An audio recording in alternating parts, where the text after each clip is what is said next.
In this video, we're going to look at some basic ways to solve for variables. First, let's look at some basic rules. Whatever you do to one side of the equation, you must do to both sides. This is something you've been learning in algebra for a while now, but very important when we're solving for variables. When one term is attached to another one, and you want to move it, you must use the opposite operation. If it is added, you must subtract, and if it is subtracted, you must add. If it is multiplied, you must divide, and if it is divided, you must multiply. If it is squared, you must square root, and if it is square rooted, you must square. So let's look at some examples. A is equal to B plus C. Now let's say we want to solve for C. Because the B is attached to the C with an addition, we must subtract the B from both sides, and we get A minus B equals C. So let's break this into some steps. A equals B plus C. Now we must subtract a B from both sides because the B is attached to the C by addition, and because we must do the same thing to both sides, we have to subtract the B from both sides.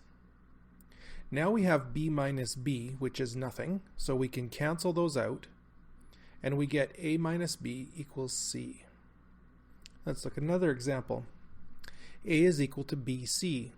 So if we want to solve for B, we can just move the C under the A. Let's break down the steps. B is attached to C by multiplication. That means that we must divide both sides by C, and now we end up with a C over C, and anything divided by itself is 1, so it cancels out and just becomes A over C equals B. If we start with A equals B over C, and we want to solve for B, we can slide the C over to the A, and we have AC equals B. The steps to get there are the B and the C are attached by a division operation. This means that we must multiply both sides by C, so we get AC is equal to BC over C. Now again we have a C over C, which is just 1, so they cancel each other, and we get AC equals B. So what about if we have A equals B over C, but this time we want to solve for C? Now this is actually a two-step operation. So first of all, because the B is attached to the C by division, we must multiply both sides by C. And then because the A is attached to the C by multiplication, we must divide both sides by A, and we get C is equal to B over A. The shortcut for this is whenever you are trying to solve for a variable that's on the bottom of a fraction, you can just swap it with whatever's on the opposite side of the equals. Let's look at a word problem. If a person walks 5 kilometers per hour for 2 hours, how far will they have walked? Now this one seems very simple, and it is, but we're using it because it shows how to solve for a variable. So we have the equation speed equals distance over time, or S equals d over t. We can fill in the information we know, which is our speed and our time. Now if we want to solve for our distance, right now the distance is attached to the 2 by a division. That means that we need to multiply both sides by 2. And we get 2 times 5 is equal to 2 times d over 2. Now 2 over 2 is just 1, so it cancels out, and we get 10 is equal to d. They will have walked 10 kilometers. Using Pythagoreans' theorem, calculate the base of this. So Pythagoreans' theorem is a squared plus b squared equals c squared. We'll fill in the information we know, which is b and c. Now the a squared is attached to the 8 squared by an addition, so we're going to need to subtract.